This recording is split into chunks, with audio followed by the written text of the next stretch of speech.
Salut à tous, c'est Loïc, bienvenue sur Tout Berzingue. Aujourd'hui, je suis à Fleury-les-Aubrais au rassemblement mensuel et je vais vous faire une vidéo sur cette Honda NSX. Donc voilà, Honda NSX, donc 1900, enfin début 90, années 90. Alors cette voiture a été testée par Ayrton Senna, qui était chez Honda à l'époque en Formule 1. Donc voilà, il a testé la voiture, il a dit ce qu'il fallait modifier, etc. Donc voilà. Alors le designer de cette voiture, c'est celui qui a aussi dessiné ensuite la Ferrari Enzo. Donc c'est pas rien quand même, c'est un japonais. Et ouais, cette voiture, franchement, elle n'a pas pris une ride. Enfin, elle a très bien vieilli, un petit peu, mais voilà, elle fait pas son âge, quoi. Elle a 30 ans et franchement, ça se voit pas. Donc voilà, avec les phares escamotables, une supercar japonaise, bicolore. Donc ça, c'était comme ça d'origine. Donc le toit noir, donc celle-ci rouge. Une voiture très sympa, donc avec moteur en position centrale arrière, un petit aileron ici, là, discret, efficace, un arrière assez impressionnant aussi. Donc voilà, une voiture qui passe pas inaperçue, hein, ça c'est clair. Alors c'était aussi une des premières voitures à avoir une inscription comme ça, la NSX, et donc la poignée incorporée ici. Donc après on a évidemment les prises d'air là, pour refroidir le moteur. Donc voilà, intérieur, donc deux places évidemment, très sympa, on est assis très bas, on a une super vue. Là, regardez, on a l'inscription NSX, voilà, construite par Honda Motors. Et c'est le numéro de châssis, je suppose. Voilà, donc là, à l'avant, on a un compartiment assez restreint, et là, ils ont réussi à glisser la roue de secours comme ça en verticale. Alors c'est une galette, hein. Elle est vraiment pas large, hein. À mon avis, quand on crève, on ne doit pas faire le malin en roulant avec ça. Voilà comment c'est mis à l'avant, puis après donc on a les feux escamotables ici. Donc là ici on a le moteur en position centrale arrière, donc c'était un 3 litres V6, 300 chevaux à peu près. Donc placé ici, et là on a un coffre qui est assez grand, hein, mine de rien. Très sympa. Alors pour l'entretien, on va dire que le plus cher c'est la courroie de distribution, ça coûte à peu près entre 1500 et 2000 euros. On peut déposer le moteur ou pas, il y en a qui arrivent à le faire sans déposer le moteur. Sinon après l'entretien c'est pas très cher, voilà, entretien courant, 200 euros à peu près la vidange, donc voilà. Alors je vais vous montrer l'intérieur de la NSX. Alors ici on a le contour avec la zone rouge à peu près à 8000 tours. Après voilà, on a du classique, hein, température d'eau, température d'huile, enfin pression d'huile même je dirais. Voilà, niveau d'essence, niveau batterie, donc le compteur gradué jusqu'à 280. Et après là on a des commodos, donc là c'est pour les phares. Là on a cruise. Ah ouais d'accord, on doit avoir le régulateur de vitesse, c'est bizarre, faut que je lui demande. Après on a les clignotants classiques. Ah c'est marrant, regardez le bouton des feux de détresse là. Il est assez sympa. Après bah voilà, on a la clim. Après ici au milieu on a feu anti-brouillard avant-arrière. On a réglage de hauteur de phare. Déjà à l'époque, c'était sympa ça. Et ça donc c'est nettoyage des phares. Donc après voilà, là on a deux klaxons ici. Et là sur la portière on a pas mal de choses. Donc là on a réglage des rétroviseurs. Ça c'est pour les vitres électriques. Ça doit être pour fermer la voiture à clé. Non c'est là. Ça je sais pas trop ce que c'est, je lui demande. Là après si j'ouvre la porte, bon là on a réglage des sièges.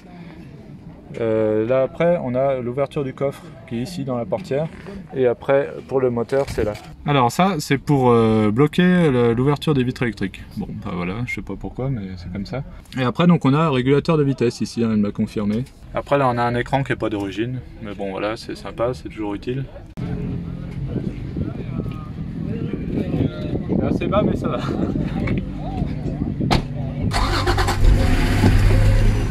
Allez on est parti. Honda NSX. Il va me dire. On sent que ça a l'air assez ferme en suspension, hein.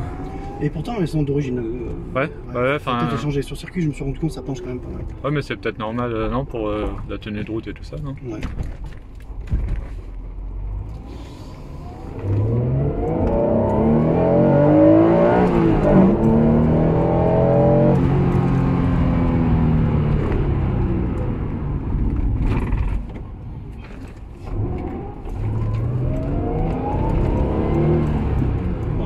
Un peu à la voyou là, mais bon. Ouais, c'est pas. Ouais, le bruit du VTEC, c'est un V6 VTEC, c'est ça? Ouais, donc on est sur un V6 VTEC 3 litres. Ouais. Qui monte à 8500 tours à peu près. Ouais. Qui se déclenche à 5005. D'accord. Je la ferai conduire au retour. Tu verras, on l'a en main. L'avantage, c'est qu'en fait, c'est l'histoire du cockpit 360. Si tu connais pas l'historique, mais tu as une vue. En fait, quand ils ont développé la NSX, ils ont pris comme exemple le F-16, l'avion F-16. Ah oui. Et ils ont regardé le cockpit d'un F-16, comment c'était foutu.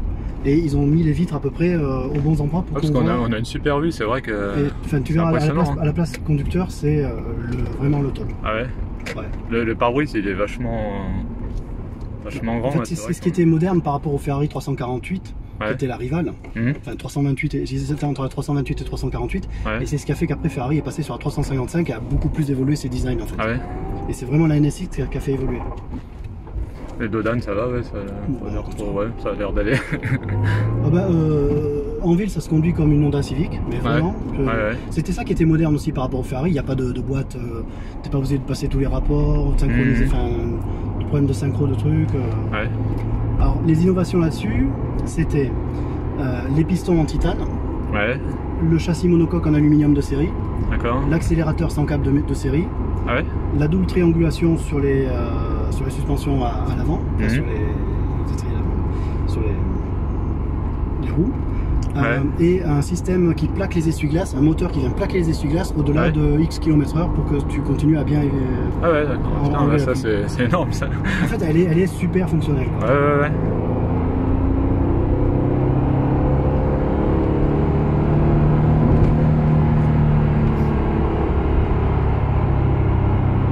Et donc elle fait combien de chevaux du coup? Donc en fait elle est donnée pour 274 parce qu'il y avait une taxe à 275 chevaux au Japon je crois à l'époque.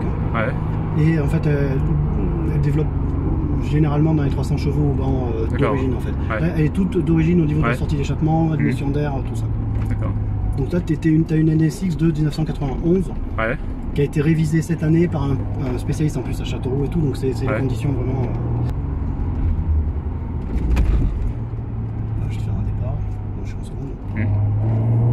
Un petit creux au début parce que je suis pas parti en première.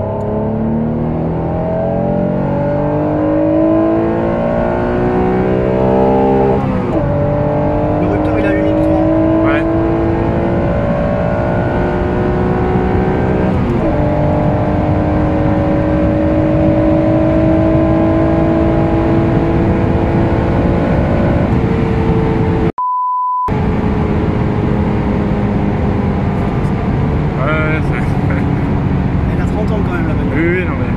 Elle les fait pas, même niveau design et tout ça. Et elle pèse combien à peu près?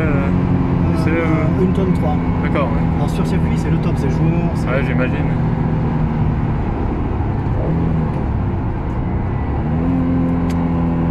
Tu peux laisser dans les tours, machin, c'est ça.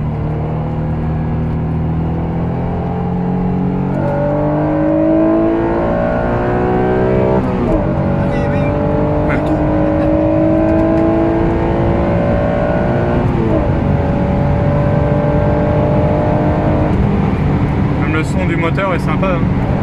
Tu l'as directement derrière en fait, comme une Ferrari. Mais c'est un joli son.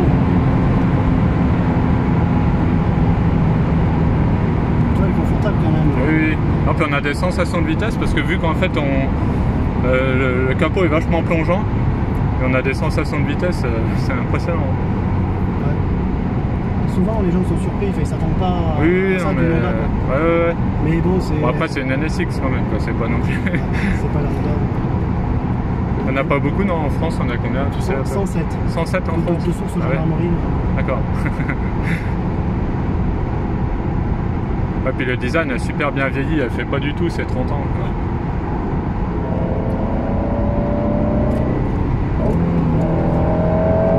Vraiment, tu peux jouer avec les rapports, enfin c'est super. L'étagement des rapports, c'est le top pour le circuit et tout. Puis la boîte Honda doit être pas mal.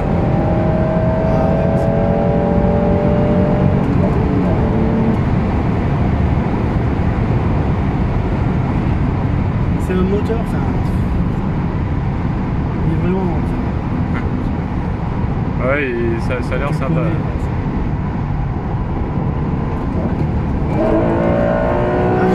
Vraiment downsizé.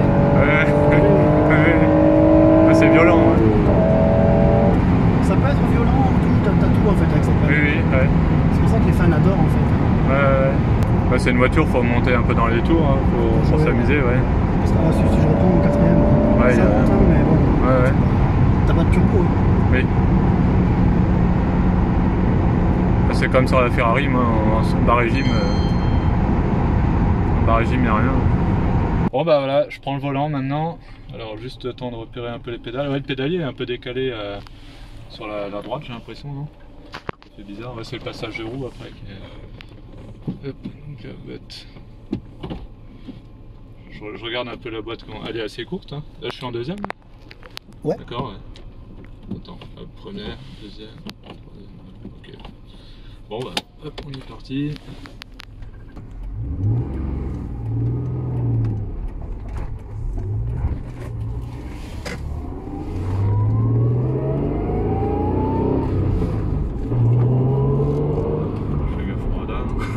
Ouais.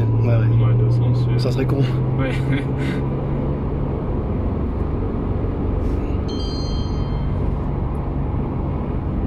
On va te regarder un petit coup.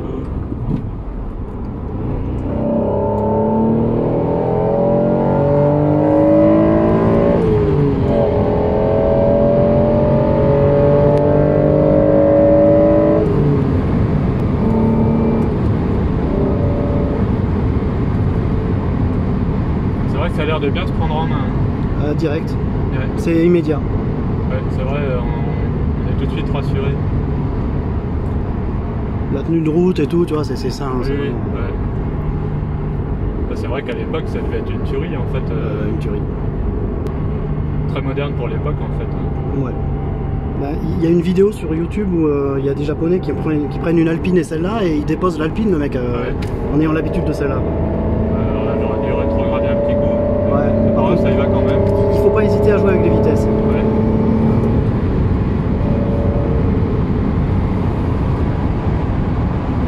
Je vais montrer la vision 360. Ouais.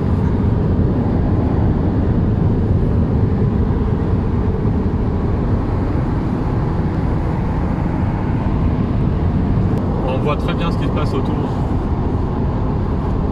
Et oui, c'est vrai qu'elle se prend super bien en main. La tenue de route, c'est vrai que ça a l'air de pas bouger d'un poil. Ouais. Elle a un équilibre 52-48. Ah ouais.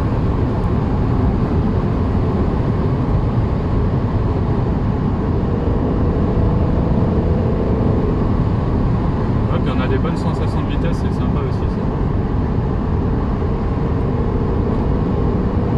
En fait, tu peux plus jouer avec la boîte, hein, vraiment. Enfin, c'est un moteur, tu le relances,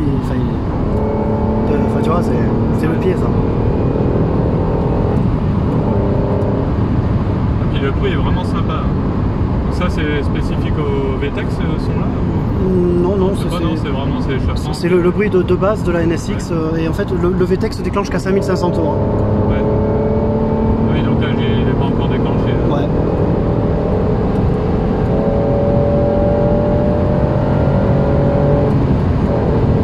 Là t'as un voyant mais c'est une sonde d'air en fait, hein, c'est pas un problème.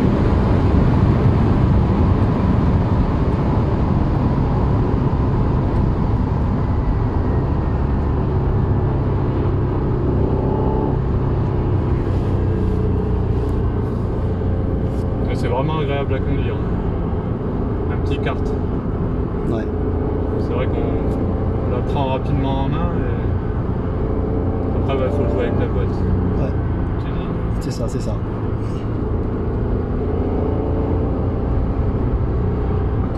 Là tu tombes en rapport, boum, tu...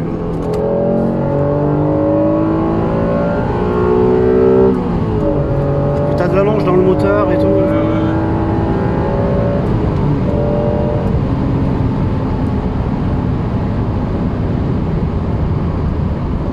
Oh, tu peux te le faire encore.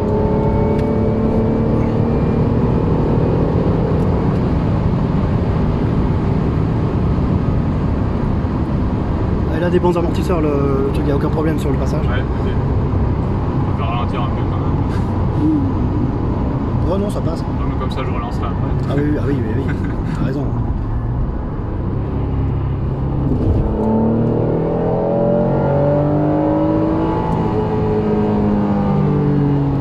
Ça, je l'ai pris avec une Nissan GTR, putain, ça tapait de partout sur ce... Ouais. Même avec la Stone, ça tapait plus que... Enfin, la NSX, elle est top pour ça.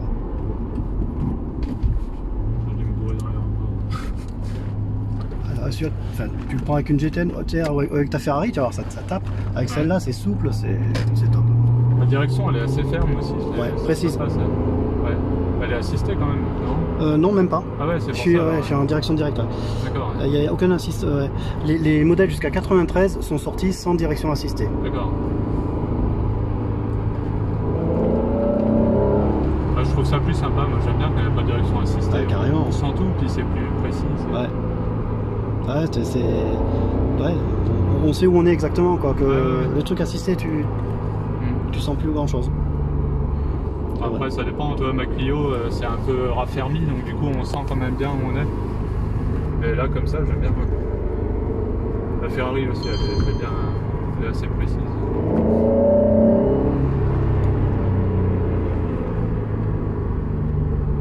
Bah, ça vaut le coup comme, comme essai. Ah ouais, c'est clair. Ouais. Souvent, on sous-estime le truc parce que c'est Honda, quoi.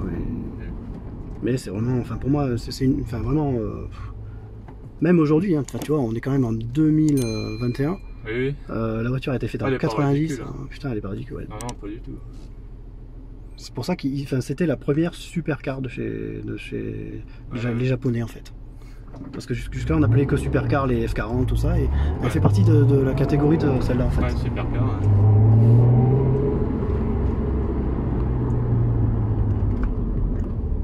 En milieu. Oh, ça passe. J'ai toujours peur. Ouais, t'as raison.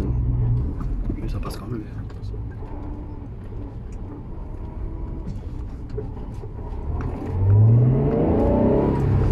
Là, c'est à droite, je crois. Ouais. Ça, je connais pas trop, je fais au GPS ici.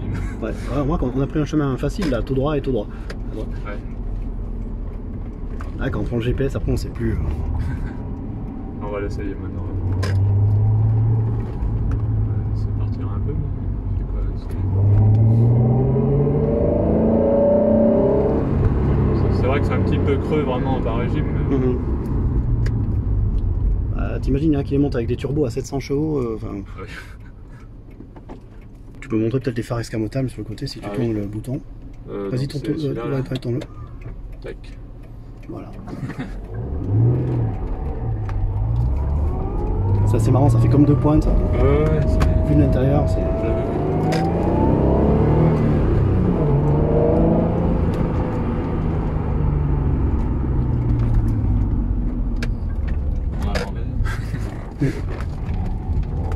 Ah, ça c'est ma spécialité, les trucs à l'envers, les petits ronds-points comme ça, je supporte. Dans la vidéo d'Aston Martin, ça fait jaser un peu dans les commentaires, ils font longtemps à l'envers. Ah ouais? Excellent. Non, c'était gentil. C'est les gens qui ont envie de non, mais ils disaient ça gentiment aussi. Ouais, attention, je m'en fiche, je m'offusque pas. Oui. Ça fait colorer là, c'est sympa. Là. Ouais, c'est bien, pour une fois, ça change des voitures.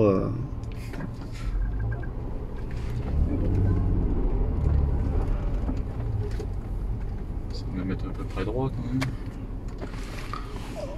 Alors elle est où la marche arrière? Alors vas-y, à fond là. Ouais, par là, et après. Tu vois, et descends. Elle est là? Ouais. D'accord. Ouais, easy hein. Ouais, c'est vraiment, elle est vraiment. Enfin, c'est que c'est une. Savoir voler comme c'est pas marqué. Mais... Ouais. Si, c'est marqué là, regarde. Ah oui, j'avais pas vu. C'est une Honda, c'est une Honda Civic au ralenti. T'as vu comme elle est. Enfin, tu la prends en ville quoi. Ouais. Par contre, on voit rien jusqu'où on peut reculer. Ouais, ça, y a pas les petites. Bah, c'est bon là. Hop. Bon bah voilà, merci. Donc voilà, merci encore à Benjamin pour cet essai, c'est vraiment sympa. Il m'avait déjà fait essayer son Aston Martin, donc là voilà, maintenant la Honda NSX. Il a d'autres voitures, donc à voir à l'occasion. Alors la Honda NSX est souvent présentée comme la Ferrari japonaise. Elle était à l'époque rivale de la Ferrari 348. Alors personnellement, si on pouvait les comparer, parce que j'ai essayé une 348 récemment, je pense que la NSX est plus en avance techniquement, elle est mieux équipée, plus facile à conduire, elle est plus confortable. Je pense aussi qu'elle est plus performante. Bon, en même temps, j'avais pas pu vraiment pousser la 348 parce que le propriétaire était assez maniaque. Il voulait vraiment qu'elle soit chaude, mais bien chaude et tout ça. Puis bon, on n'a pas pu vraiment. Mais par contre, la Ferrari, ce qui est sûr, c'est qu'elle a plus de charme. Voilà, elle a le son d'une italienne et la classe de l'italienne, quoi. Donc voilà, à comparer, franchement, je pense, ça m'embête de dire ça, mais pour moi, la Honda NSX est au-dessus quand même. Bon bien voilà pour cette vidéo d'essai de la Honda NSX, j'espère que ça vous a plu. Si c'est le cas, n'hésitez pas à mettre un pouce bleu, n'hésitez pas aussi à vous abonner et activer la petite cloche, comme ça vous serez au courant dès que je mets une nouvelle vidéo. Et on se retrouve à très bientôt sur tout le Berzing. Allez, salut!